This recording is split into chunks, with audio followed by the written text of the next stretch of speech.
Why not construction companies? Why not sell to them? We love them, but two things. Number one, they don't have much money to spend. So to be very frank. Number two, I think they're getting bombed with so many shitty products every day. So there's so much noise in it that it's really hard to even break through. We do not want this data to exist because if the owner knows it exists, they'll be all over us, dude. Like we just don't want to capture this data. But here's something interesting. Go sell to the owners. They're gonna love it because we intentionally don't give it to them.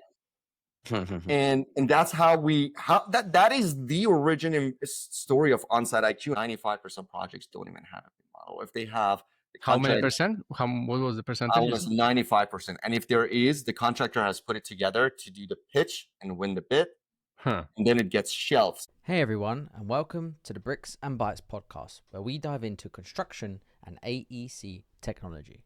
Before we get started though, if you're a startup founder or operator responsible for innovation in your company, or you want a deeper, more insightful look into technology in AEC, you won't want to miss our newsletter.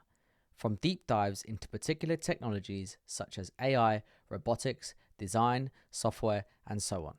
Hot takes from investors betting big in AEC technology, and advice on building tech companies, including the stories and takeaways of the most successful AEC technology founders. Head over to www.bricks-bytes.com and sign up today to get this exclusive material straight to your inbox. And now for the episode. When to roll? We're rolling. Okay, Ardalan, as I just said to you, we're going to hit you with a question. What has been your biggest growth lever to date with OnsiteIQ? And for people listening, Ardalan is the founder and CEO of OnsiteIQ. Hey, Owen. Hi, Martin. How are you guys doing? Good. Alrighty. So the biggest growth lever from my perspective is the network effect. Every project is an LLC. You have a GP, LP, and a lender. And all three are our customers. Every time we touch an asset, we get connected to three nodes: developer, private equity firm, and a lender. And as we're growing in a market, the network effect is pulling us in as opposed to us pushing the product. And if you fully activate this, I think you can build a very, very solid monopoly in this industry. We can do what Carta did, but just the only difference is in this industry, it's just easier because it's a vertical and you don't have as many players. So this is because you guys target owners, right? Yeah. So we exclusively almost work with real estate investors, primarily owners and developers, then private equity firms, and then lenders in that order exactly. And then if you think about it, the capital risk is going down as you get to the lender, and it's going up as you're closer to the developer because of the seniority of how capital gets invested in real estate. So majority of our customers are owners, then private equity, then lenders. Why not construction companies? Why not sell to them?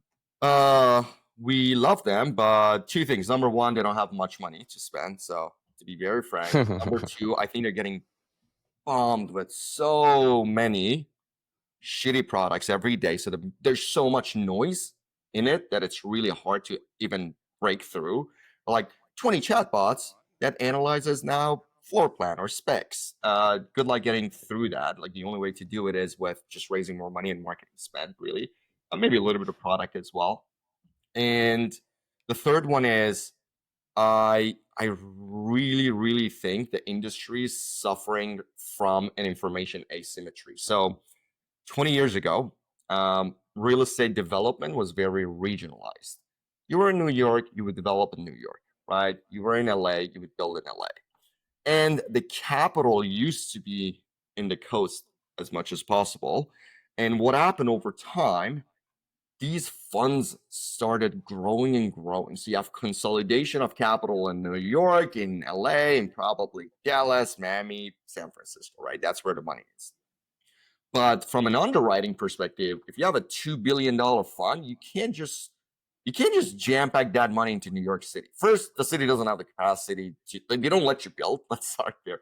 Number two, from an underwriting perspective, you need to diversify your risk across different products, different geos, so on and so forth.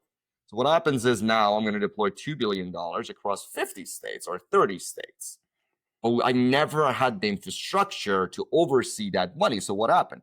As I'm deploying more money, I need to hire more people, fly them around, hire more consultants. And as you're growing, over time, your performance just goes down because you have less information, less visibility, and you have to patch this whole thing with so many people and layers of consultants to just maintain. So typically when the scale goes up, there's a really good chance you just don't perform as well because people, like, for example, don't go to different markets that they haven't worked before. I'll give you a very good example. Almost 5 years ago, we started working with Avalon Bay.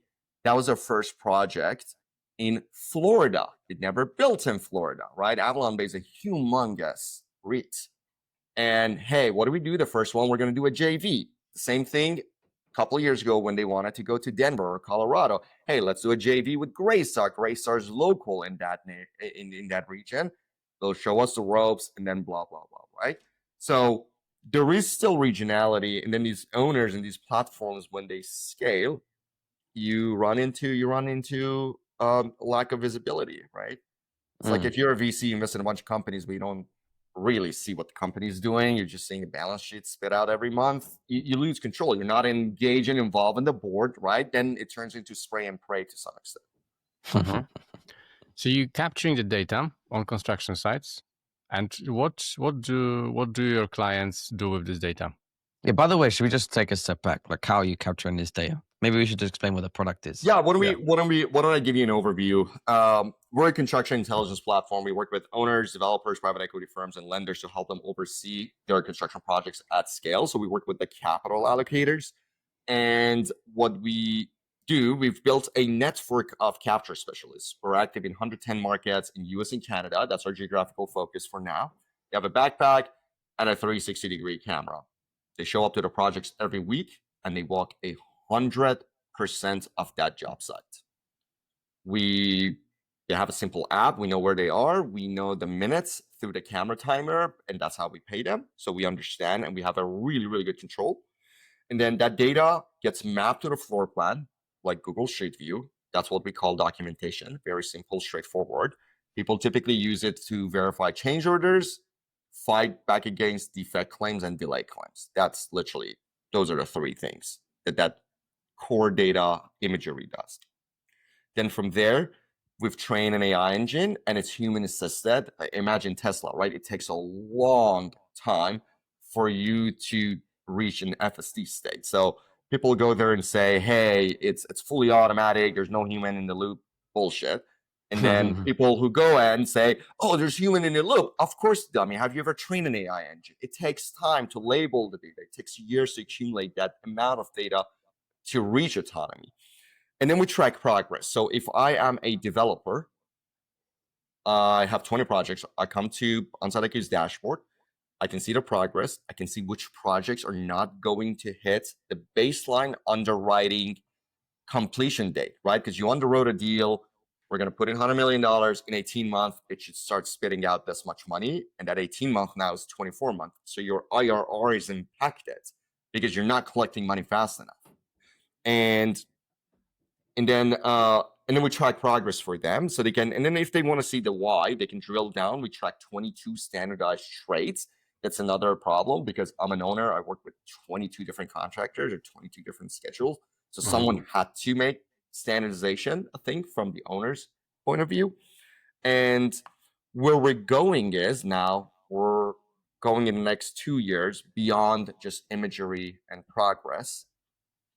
We're starting to ingest communication, emails, documents, G703s, change orders, and you parse that data.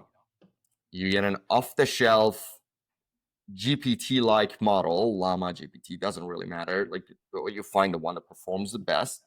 And now imagine you're building an assistant project manager who never sleeps, has photographic memory, 20% of the actual salary of the assistant project manager, and is looking at every single little detail that comes in. And it's you can prompt engineer it. Hey, every week you have to answer these 50 questions. Go and look for risk, right? And then you present it in a very nice way back to the owners. So I got a question here. So when you gather all of this data for your customers, so real estate owners, broadly developers, is it so? There's also simultaneously you can have on site a company technology provider which is capturing this the same data for the contractor. Yeah. Is it not? Do they ever fight if they go past each other on site? And why can this not be all done in one process, and the data will be shared for the contractor for their purposes? I think you're throwing some throwing some meat into the lion's cage now. Just curious. I think in short, I'll call it misalignment of incentives, and I'll explain why. The way the industry is designed, being a contractor is a commodity. Contractors don't really make the majority of their money on a projects. They get big enough, like Turner and Suffolk. They run an OSIP. They make money on their insurance. They open a VC on. They make the scale will give you money, and then because it's commoditized, the way, except for trophy projects, really high-end complex projects, those are different class and category. And kudos to every contractor who's built every single one of those projects. But to get cookie cutter garden style, anyone can build that. Now, you would think anyone can build that. So what happens is you get into a bidding process. People tend to underbid to win the project. When they win the project, now they're locked in with a GMAX contract into a $50 million, 18 month. And by the way, you have 2 months grace period. If you go beyond that, there's a penalty every single month. Oh, by the way, anything goes wrong with the quality, we're going to come after you because the statute of limitation is up to 10 years. And good luck. You have 3% margin. Go do it. So you can see how fast a few mistakes could just destroy your profit margin. So you underbid, you win, but then you don't want to lose money. And then you start doing things that you're not supposed to. Like you get weird fucking change orders coming in left and right. You get different stories that doesn't add up. And then all the contractors are trying to do is not lose money because the labor market's not really good. You don't get as qualified of labor as you used to. 1 or 2 mistakes wipe your entire margin, let alone negative. And then now, if I was a contractor and I was thinking, all right, so I'm going to go document everything for this owner. And then if I make a mistake, they're going to use that data against me. And I was making $1.5 million on a $50 million project to start. How much is that lawsuit and how much do I have to pay for legal fees to make this a viable business? So that misalignment of incentive from the get-go, you box in the contractor, very low profit margins. Like, I don't know how many subcontractors every year go out of business. And then, so you have not set them up to be transparent necessarily. And that's how the industry operates. I'm not saying it's anyone's, like, if anything, it could be the owner's fault as well. Because they're like, hey, here's the money, here's the bucks, here's what I want. I don't even see the job site. Go build it. Or I'm going to sue you if you don't. So it's how the industry operates, mostly. And then if you don't do a GMAX and let it be loose, then it's very likely you're going to get an output that is more similar to the government projects. The initial budget was $1 billion, but we're 10 billion in and 24 months away from PCL, right?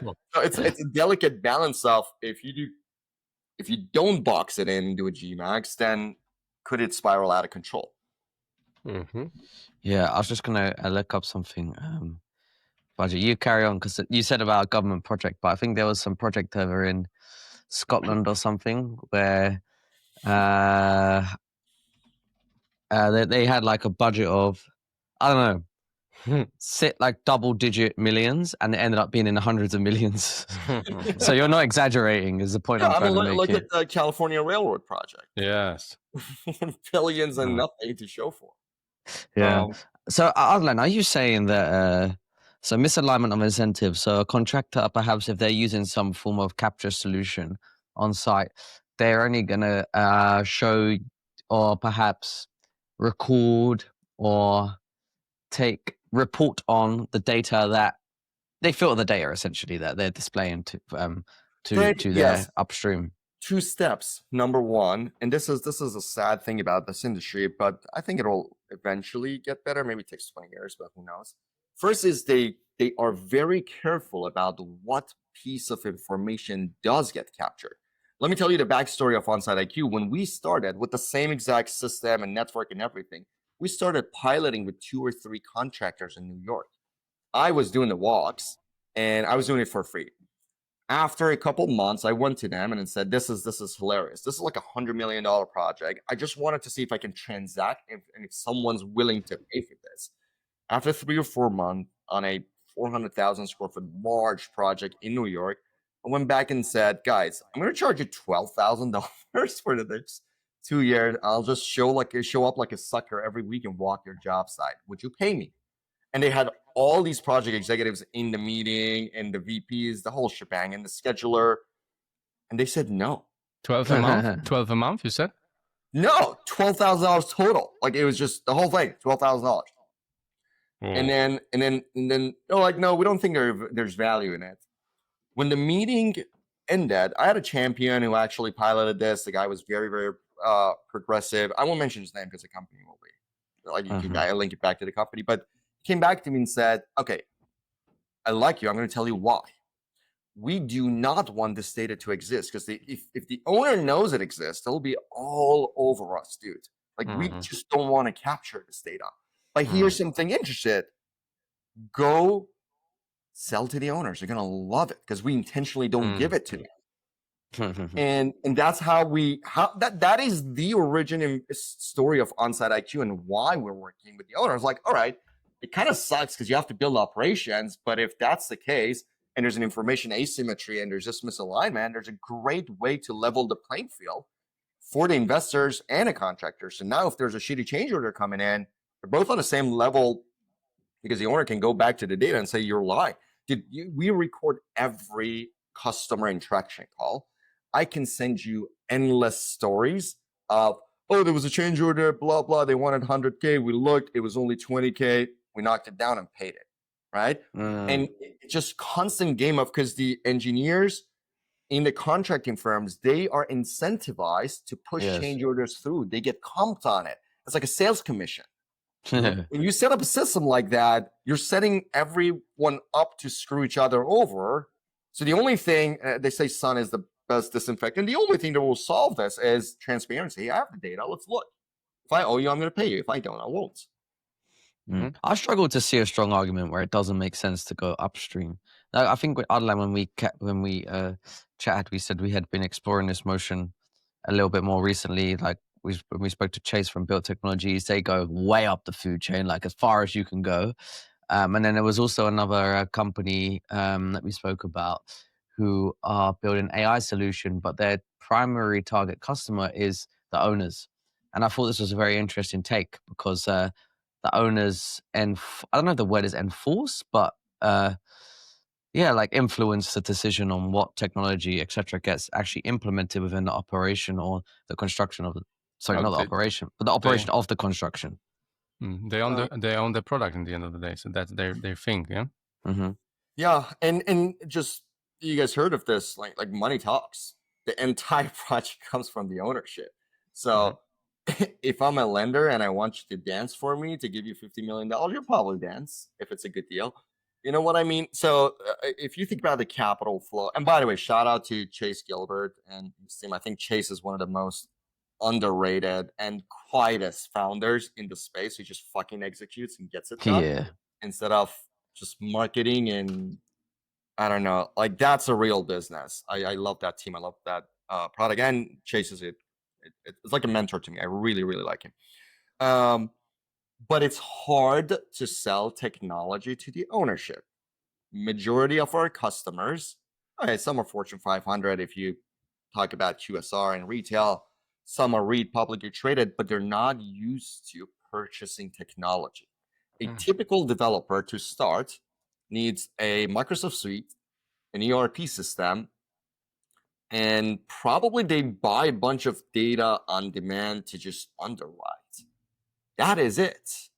So they're not used to buying technology. And then like Built's success comes from the fact that, hey, they're selling to a lot of banks. Banks do buy technology, but it's so extremely, extremely difficult to get through the regulatory and then get breakthrough and then deploy at scale. So kudos to the team for doing it. Developers, private equity firms, it's just they don't have many workflow, except when you talk about acquisition and you're in the field, asset management, actually like facilities management and operations. Anything in between, it's just deploy capital and monitor, deploy capital and monitor. So how do they monitor? They hire people. It's all still PDF, man.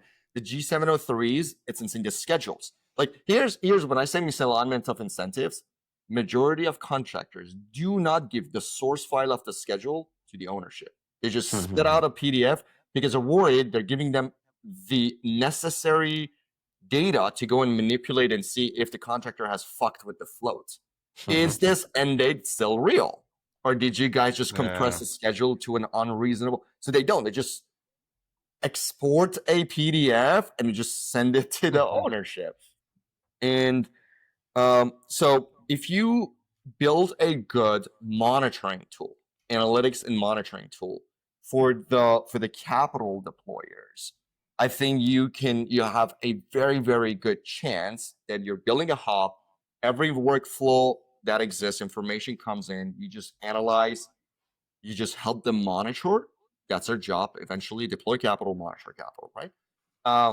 Then you have a really, really good chance to build a hub for all these investors to use as their primary verification monitoring tool. And yes, then after you generate value, it's a one-to-many relationship. So what do I mean? Right now, if I'm an owner, I go to a contractor and say, you must use this tool or I won't pay you. Let's say you as an owner, you can pull this card, you can play this card, theoretically. In practice, it's not going to work because a contractor will come and say, you owner are one of 50 projects I have, and I have to have an internal financial process for my company to not go bankrupt. So no, I'm going to export a PDF and send it to you, and you do whatever you want to do with it. So you see the friction there? Yeah. And then, so now I'm an owner. What do I do? How do I aggregate this information, standardize it on my side so I have a coherent way of looking at the data, and then just verify and release the funds? That's basically what is going to happen. You can't mandate workflow tools down to the contractors. That's the definition of contractor. Thanks for explaining this process here. So if someone walks in with the device, with the cameras, and they record it, and then they record the progress, what happens then from the owner's point of view? So from the owner's point of the view, we finish the walk, we upload, we map it. They get a notification that, hey, here's the latest data. Now, the latest data gives you a few things: the actual imagery, how much progress was made, are you on track or off track? So if I'm an owner, on a week-to-week basis, I want to go to this dashboard and see if I have 20 projects, what are the 4 that I have to be worried about and focused on? That's where the value comes from. Because the other 16 projects are doing fine. They're going to be fine. And then those 4 could be shuffled around, right? One project gets back on track, 2 more drops. So you continuously are risk managing. And what we're doing, we provide 2 very fundamental, our product provides 2 very fundamental value. Number one, we reduce the time to information. You guys ever heard the thing, bad news travels slowly, or doesn't travel fast? It's the thing, because everyone tries to fix it before communicating. From the foreman and the worker, the subcontractor to contractor, then to the project manager within the ownership, then it gets to the VP of construction, then it gets to the development. That flow of information could be easily 3 months. What we're doing is we're just instantly saying, hey, the signal turned yellow, something's wrong, dig in. And that gets updated every week. So that's time to information. The second part of it is reducing time to action. How fast am I facilitating an action?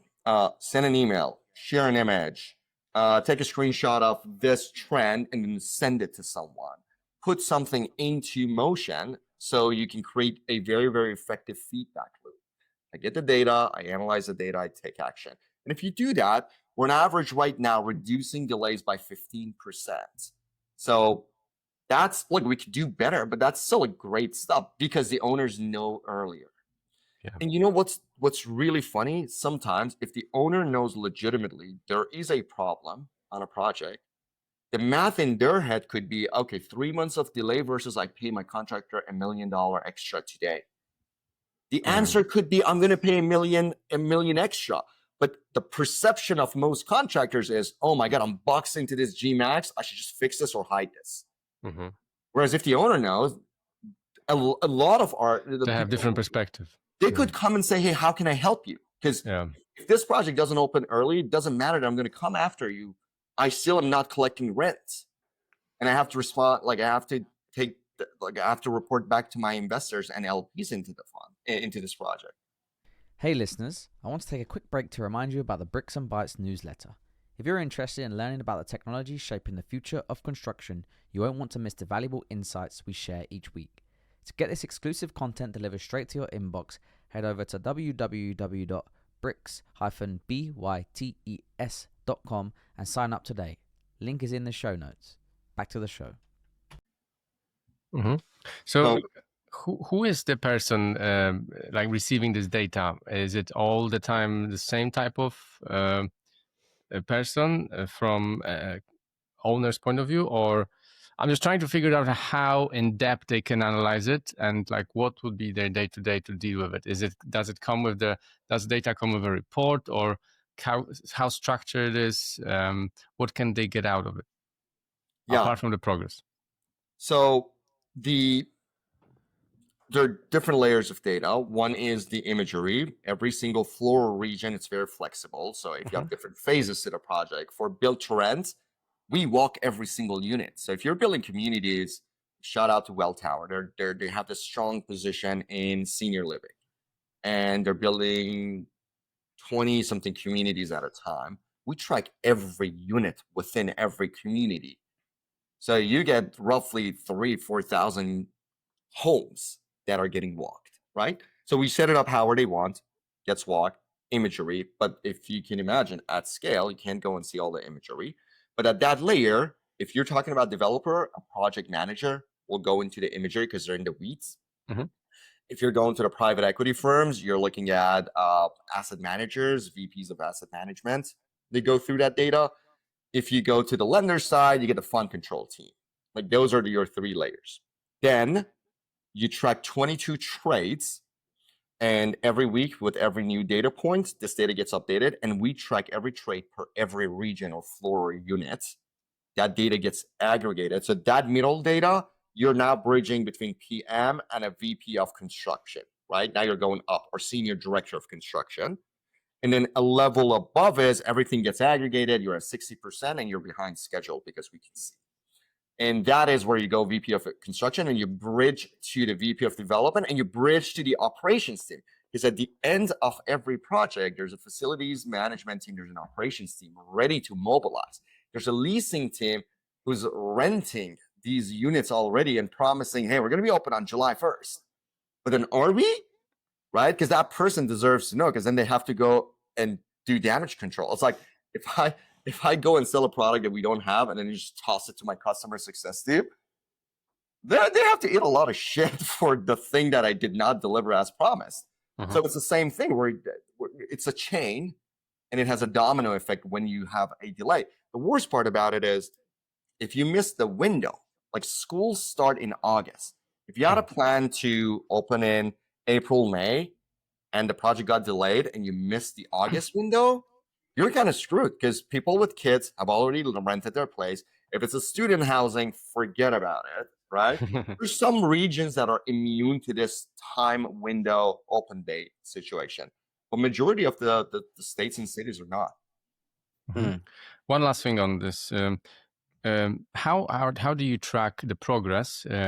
So obviously you have imagery from the site. Are you comparing with a schedule or with like 3D models?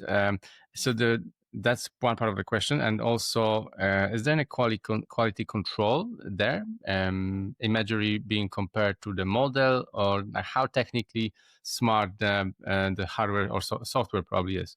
Yeah. So very good question. 2 steps. Number one is one of the biggest challenges that I've seen many companies fail in this space is making the product too complex. Adding the schedule, then adding the BIM model. There were companies like, hey, give me this 5D, 6D model and I'll tell you what's going on. The challenge is your scheduling team is separate than your VDC team. Mm-hmm. The BIM model and the schedule, you put so much effort and connect them once. But You guess don't what? talk. Every week, both of them are asynchronously changing because there are two different teams running this. And then it's we ran this test. It's actually really funny. We're in a room with a contractor. The owner has deployed us, or we give access to everyone, by the way. Once we're there, we kind of have this policy that we won't want, and we push really hard if the owner wants to withhold information from the contractor, because we think it'll create a negative paranoia, toxic relationship. And we tend to, honestly, we don't work with people who have that kind of attitude. Like, we try not to work with them, to be very honest. But we push really hard, guys. Here's what you must do. You have to give access to your contractor. You have to give access to your architect. You have to give access to your operations team, blah, blah. Hey, by the way, your other capital allocators, optional. But we don't want this tool to become a stick. And then the funny thing is, the moment you put it there, the contractor's like, what am I going to do? Let's just use it so to the most of our advantage. And they use the same system to hold their subcontractors accountable. Now, going back to the question you asked, if we, and sorry, I just phased out for a second. The question was, Martin, I'm just going to say back to you. The question was about how do we compare the schedule tracking. Schedule, maybe 3D model or 2D drawings. Like, how technically does it work? How correct it is? Because it's not only so there was one part. Another part was the quality. Are you tracking a quality? And if yes, how? Sure. So we are on average collecting somewhere around 120 million images a month coming in. We have an offshore team that labels the data because it's just very cost effective. The data goes to an engine. We build a detector, right? We do not use BIM model as a basis because the industry has not adapted it well enough. 95% projects don't even have a BIM model. If they have, how many percent? What was the percentage? I want to say 95%. And if there is, the contractor has put it together to do the pitch and win the bid, and then it gets shelved. So that's where the story was going, where an owner hired us, we give access to everyone, we're onboarding the contractor, and we're having a conversation. If one of the contractors, very sophisticated, he comes and says, can you guys track everything against the BIM model, every component? And I just look at him and ask, when was the last time you updated your BIM model? And the answer was, everyone in the room, it was so awkward. Everyone looked at each other. It was like 6 months ago when we broke ground. We're like, exactly. That's why we don't. Because if your underlying information is garbage, then you can't compare. So we use the floor plans, architectural, mechanical, electrical, sprinklers, very basic thing. And again, going back to the point, we only track 22 major milestones or traits. Mm-hmm. Those will make or break a project. An owner does not give two shits about the tiniest line item on the schedule. They just don't. Mm-hmm. They look at 30,000 feet view. You told me the drywall is going to be installed by this date. This production rate does not show me that. Why? And that's enough for them to start digging in and go really deep to understand and help. And we initially, when we launched the product, we were not even using the schedule. The whole premise is, if I am an experienced project manager and I just get the floor plans and I walk into a job site and I just walk, and I look, I walk, and I look, can I come back and say this project is roughly 60%? Your drywall's roughly at 50. You roll it up. This project's roughly at 60. Probably it should be done in 6 or 7 months based on what I'm seeing. That's what an experienced project manager does.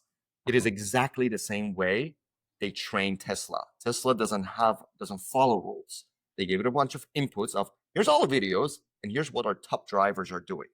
So we built a team of project managers who continuously, it started that way, tracking progress across those 22 with the help of the detector.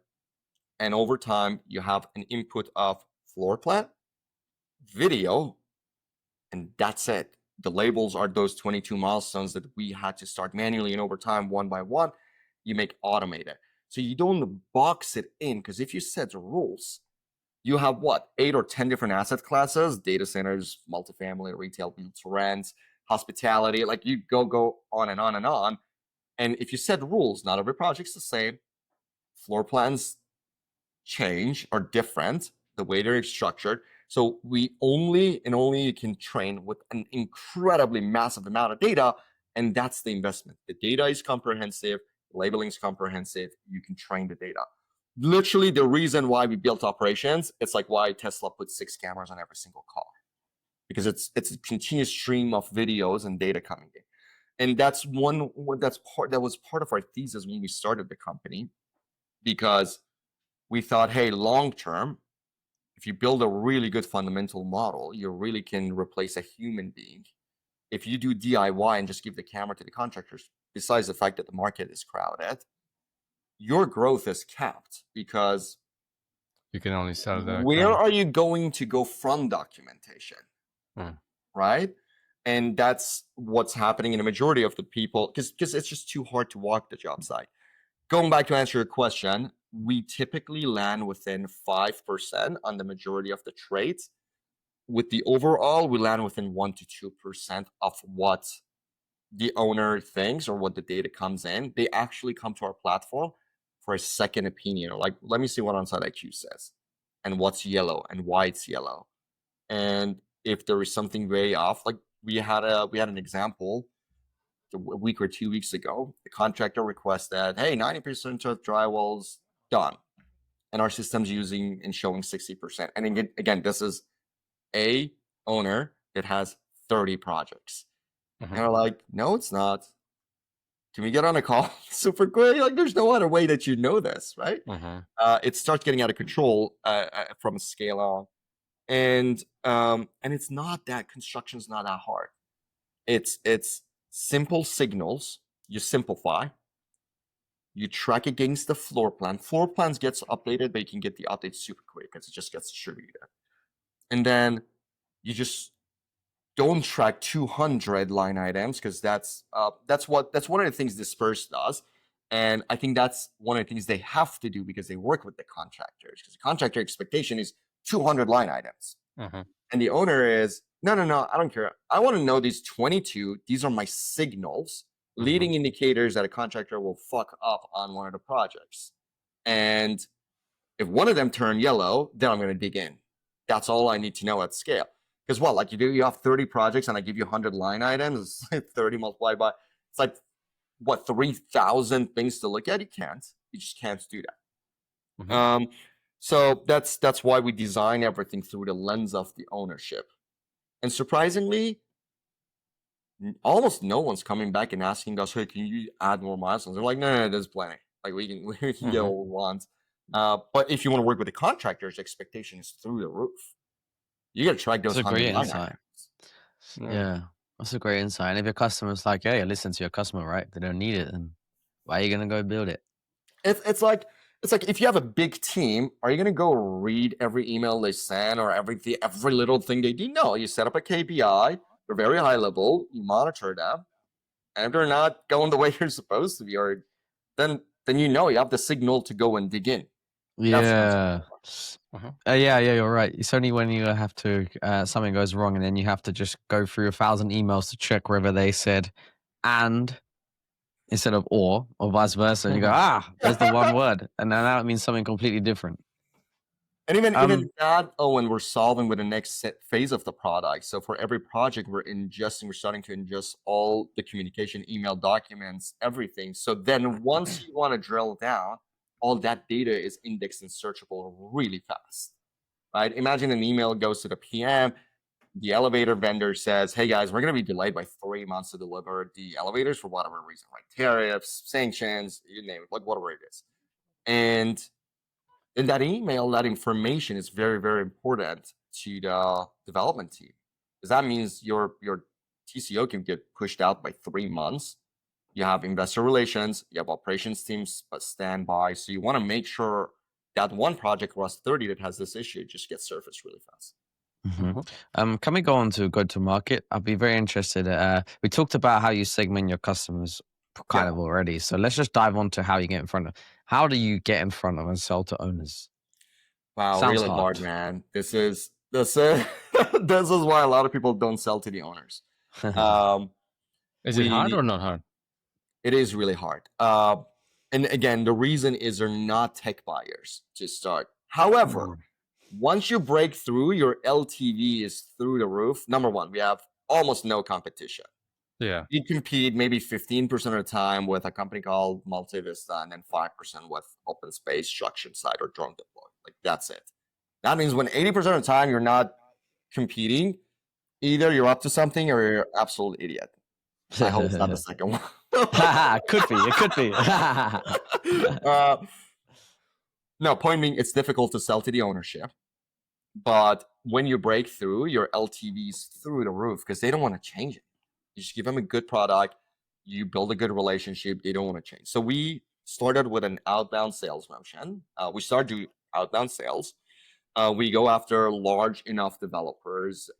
They need to have at least $200 million worth of active construction for us to work, because what people don't take into account is construction has inherent churn. A project ends, your revenue ends, right? So you don't want to work with someone who's building 2 projects and maybe it goes to 0 because you lose that revenue and you have to resell. We stay at minimum $200 million active construction. We always start with the GP or developer. Once we land that node, we make sure everyone downstream gets access to the project, architects, so on and so forth, contractor, subcontractor. There's no limit. You mean they get access to the software that you? Oh yeah, we make sure they do. We always want to make sure everyone gets access because it's not a stick. You should sell it to them. So you're basically doing the same job as the others selling to contractors, but on the higher level. Yes. Not getting into details. No, we sell to the ownership and then we give access to the contractor. So Yeah, I know. So what will typically happen is, at a point, a contractor says, all right, so they have this data, they gave us access. Why would be, unless there's very specific reasons, why would we walk it with Open Space anymore or Structured Site? And they might be in an enterprise contract or that one project or because owner already paid for the asset. And then from there, we work with the ownership to get them comfortable with, hey, do you want to give access to your LPs? Do you want to give access to your lenders? Because that's going to expedite release of funds. Their consultants can log in, they can see the data, right? And they can release the funds. So what happens from there, we onboard the LP and the lender. Right now, the most focus is on, the LP PGIM, Bentel Green Oak, Carlisle gets access to the platform.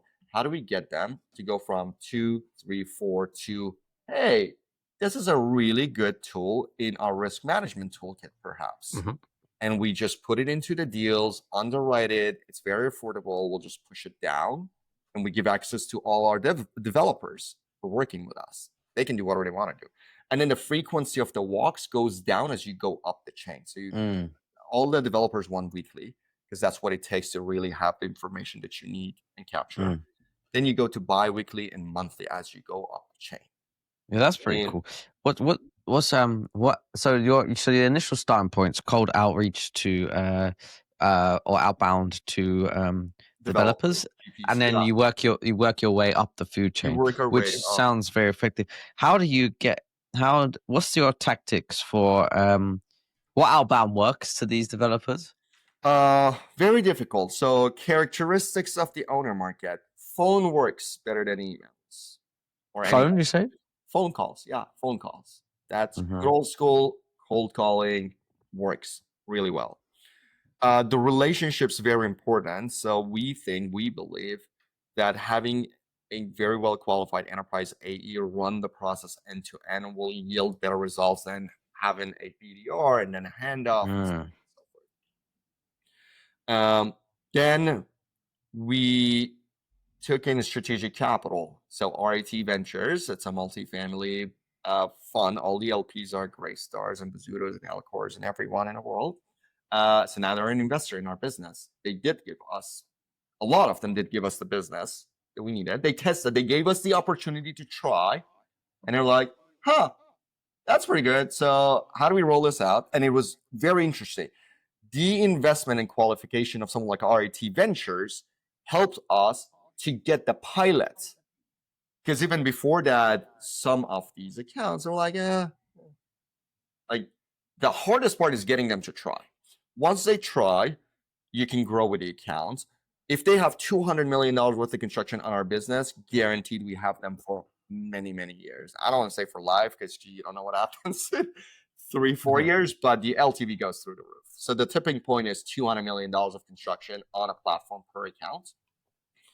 And then from there, you have private equity firms. Hey, we like this. We should either do it ourselves or we should recommend to the other developers to look at your platform. And there's always this subtle dance in the capital markets where no one wants to force anyone to do anything. But a hint that look at this platform is enough for them to say, all right, let's take it seriously. And then the rest is we should prove our value, and we do every single time, which is, yeah, if the product's good, you can really grow. So that's one side. That's a direct outbound sales. Number 2 is strategic capital. 3 is we set up meetings. We go to the conferences. We don't do booths and all of that because no one really in real estate conferences cares about it. But we do intimate dinners. We bring our customers and we ask them to bring their whoever they want, the prospect, their buddies from other companies. We join ULI Product Council. We join NMHC Tech Council. Like we do things like this where we become a thought leader from inside. We don't do a lot of rah-rah. And we are very generous in how we spend and invest through product with our customers. So what do I mean? We partner up with owner reps and architects. They represent all the owners. One of the things we do is, hey, architect and owner rep, I know your margins are not very healthy because you're just bidding again and you don't have room in your budget. However, monthly walks for free if you take us to any of these accounts and talk it and make it your service. So our marketing is through the product. That's very good. And the spend comes from, we have a network, we're going to walk it for you. We want to make sure that even on a monthly basis, you have a great experience. And what we capture in return is we can see if the developer engaged with the product. It came in more than X time and looked at the data. We're like, that's a positive signal. Why don't we give them a call and see if they're interested? And if they're interested from there, you have a monthly product, but you have a weekly product as well. You can upsell, and that motion is how you generate revenue. So I like it a lot. Is it? Have you uncovered any like viral type of growth? Almost sounds like what you just described. It takes It takes a bit of time to fully activate it, but once it gets activated, it snowballs. This is the same exact thing that happened to Procore has a network effect, but it's through the workflow. It takes a little bit of a time, but then it works because everyone has to plug into the data. And what we're seeing, the best signal that we're seeing is everyone around the ownership would want to log in and see what's going on with their project. The fundamental thing was everyone sends someone to the job site, but now one person walks, the data comes back to supplement those walks. So you will get we already are having our customers refer us. We already are having, hey, we were a JV on this deal with this developer, but we want to deploy it everywhere else. That's where it's coming from. Hey, we had a franchisee who used your platform. We're the big brand. We want to recommend this and push this down to all the franchisees because we need to say we're going to open 200 stores, but we need to deliver on 200 stores a year or stock's going to tank. So let's talk about a big contract where we just get a preferential pricing and then we mandate this so every franchise has to use you and we get predictability as a firm. It's very cool. How do you generate demand for OnsiteIQ? How do we generate demand? Demand for OnsiteIQ, honestly, just through the product. Yeah. Mainly through the product. There's no like marketing, like true marketing initiative, or is it The only just like thing, so the true marketing organic? initiative is we share the voice of customers very heavily back with our base. What it means is we have all the very specific stories of the customers and we just share them. And that's one of the most powerful things. So like, hey, listen to how others are generating value out of the platform, right? Mhm. That's one way. The second one is keeping unlimited user model. So give access to as many people as possible, right? Mhm. That's the second big, because the word spreads. Hey, we use OnsiteIQ on a bunch of projects are really good. The architect takes them with them and recommends it somewhere else, and that's how we get our inbound.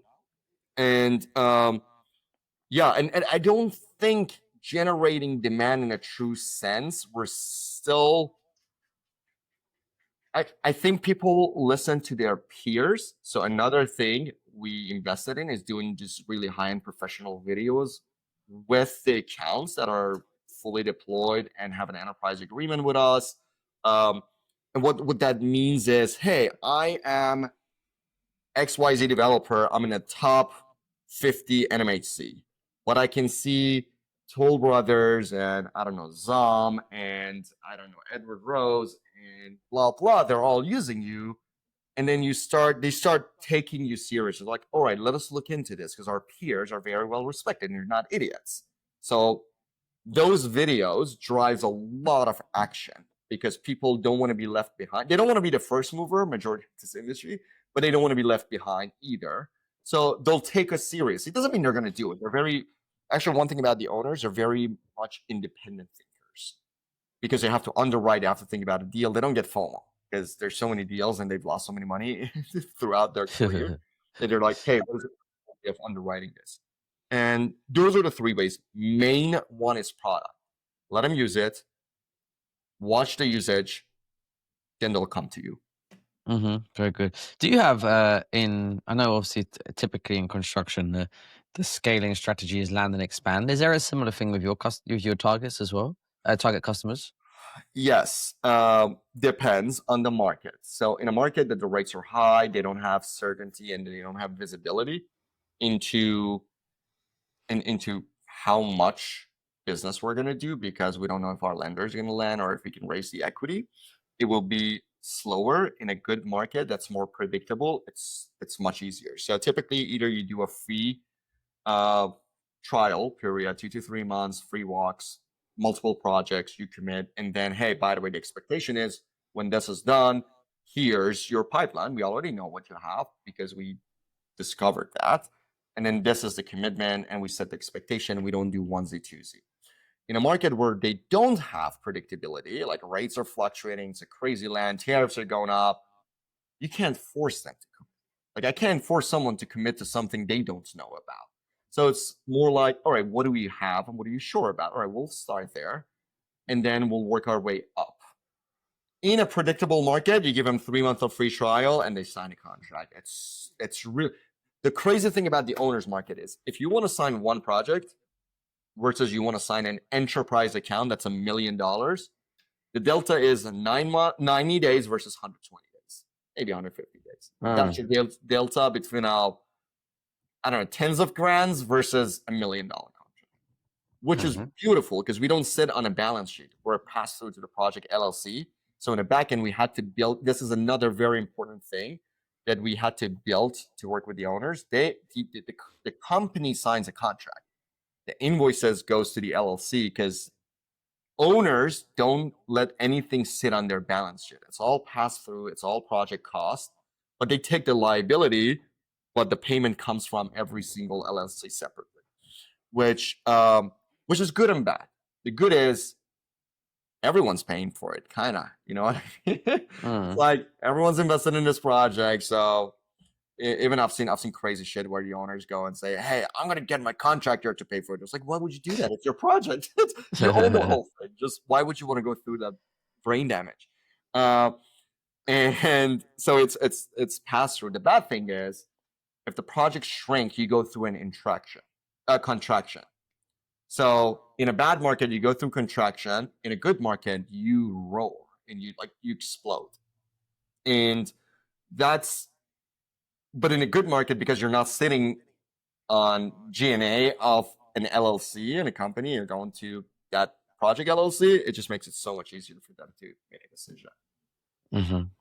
Cool. So I wanted to ask about your defensibility and why you don't have any competition or not so much competition. Because it's crazy. So I'll answer one at a time. The defensibility is, the first one is, we thought about it, but now we're really, really sure that building operations was one of the most important and best things we did for a business. You can see SaaS companies left and right popping up, but building operations hard. It's really, really hard. And we compete with a legacy franchise photography business, and they're franchise. There's no centralization. All these funds are centralized, right? And they sell everything to everybody. So that's one. Number two is the quality and comprehensiveness and consistency of the imagery data to train an AI engine.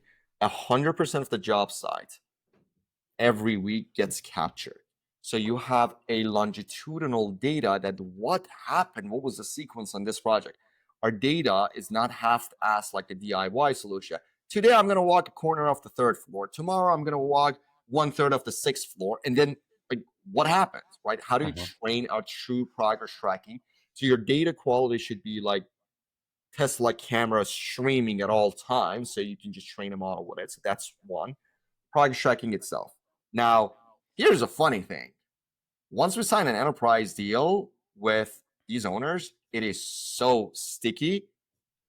I'm going to make a claim it's almost irreplaceable, because it's not only the owners, it's the architects, it's the general contractor, it's the private equity firm, it's the owner rep, it's the everyone's now relying on the data because the data is consistent, comprehensive, objective to do. So now if you want to rip it off across 30 projects, the network is so strong that you will come and say, all right, I'm disrupting so many entities around this capital if I pull a plug. Right? My architects on 30 projects going to be pissed. My contractors probably using the data. My private equity is seeing it's very hard to replace. Obviously, we'll make sure we provide a really, really good product. This is one thing I'm really proud, but I'm also very not proud. Our NPS is 77. It's insanely. The median SaaS is 40. Sorry, what is NPS for someone? Net promoter score. Like net promoter score.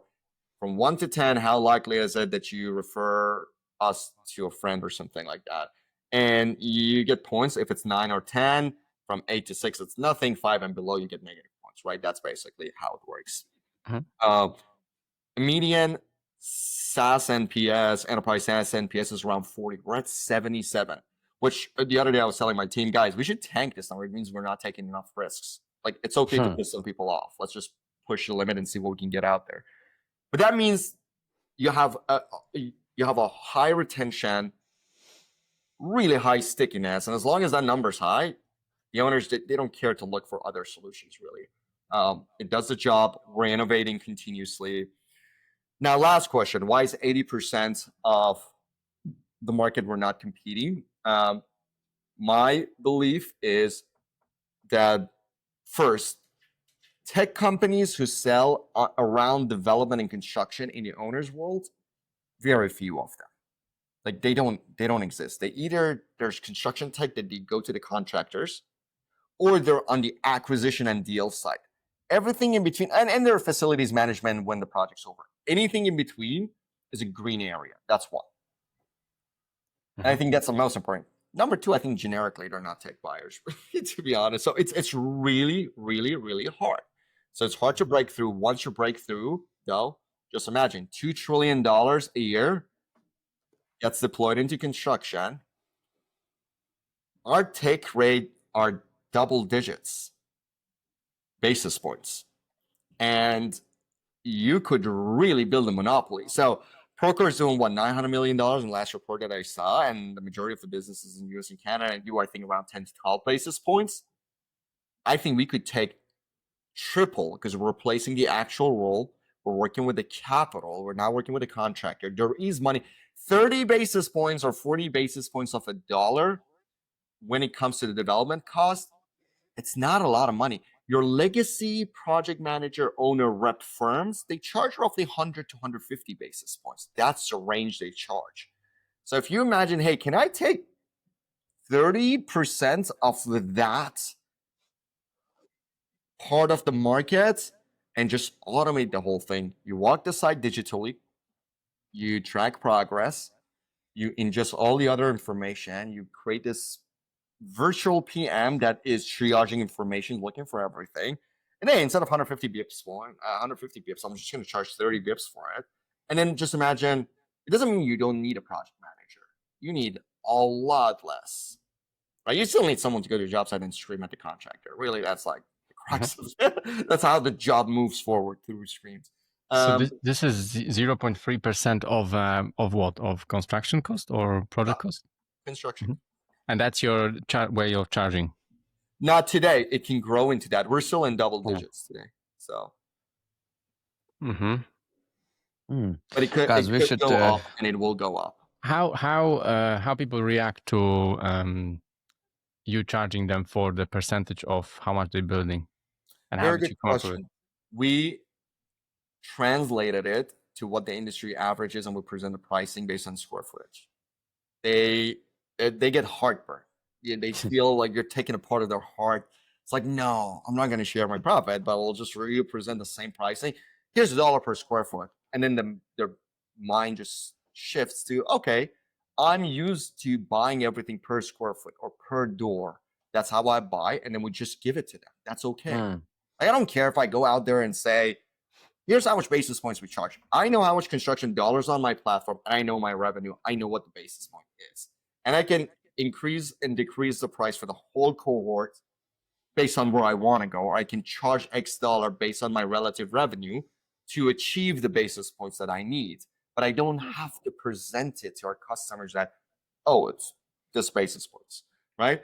But then when I go to a developer, let's say, head of development, and they like the product, they're in final decision, and I'm trying to just establish a relationship to make sure the deal gets across the line, we talk, and it's like, how much is this thing? They understand this is after they get the value. So how much is this thing? I'll tell them, hey, there's going to be X bips, right? And I'm like, okay, that like it's so low. Like, just let me paint this. This is actually very interesting. A contractor thinks $50 million project, 3 to 5% margin, every dollar matters. Let's not lose money. Mm-hmm. An owner thinks $50 million project, 20% IRR for the next fucking 10 years. I'm generating revenue. So upfront little cost is nothing compared to the 10-year that this asset has to be successful. So you see how the lens is different. One is looking at 50 million multiplied by 2 or 3. So it's a $150 million machine that at the end they will cash out because it's an investment. One is thinking 50 million, my take is $1.5 million. How much can I not spend? So I can protect the $1.5 million. So that's why when I say contractors don't have money, contractors' mindset is $1.5 million on the same project, where the owner's mindset is $150 million generation of capital over the next 10 years. Those are two very different lenses when you're looking at the same freaking project. Very good. Guys, we best wrap up. We are right at the end. I don't have any other questions to ask. Well, I do, but here we are. So, Ardalan, what are you guys pushing anything right now? Any message to spread? Hiring, etc. Firing, maybe? No, we just not on a hiring, but we just released our forecasting module last week, where we just look at historical data and we tell the owners, here's when you can finish based on the data that we see. And I would love to spread the word, and then just people come and try it. It's actually really freakishly accurate. We land within a week of what they think they're going to do, and they're like, whoa, this is. How do you guys know? Because you don't go to the job site. It's like, all right, you need very specific signals to be able to forecast. You don't need to be on the job site all the time necessarily. Now, over time, we will add more context to this data, and it will get much better. But it's early feedback has been incredible. People are actually shocked how we can forecast based on limited data. But Wonderful. yeah, shout out to my engineering team. They're actually incredible. I love them. Awesome. Okay. Thank you, Ardalan. Okay, Ardalan. Thank you for having me. Really appreciate it. Thank you. Hey guys.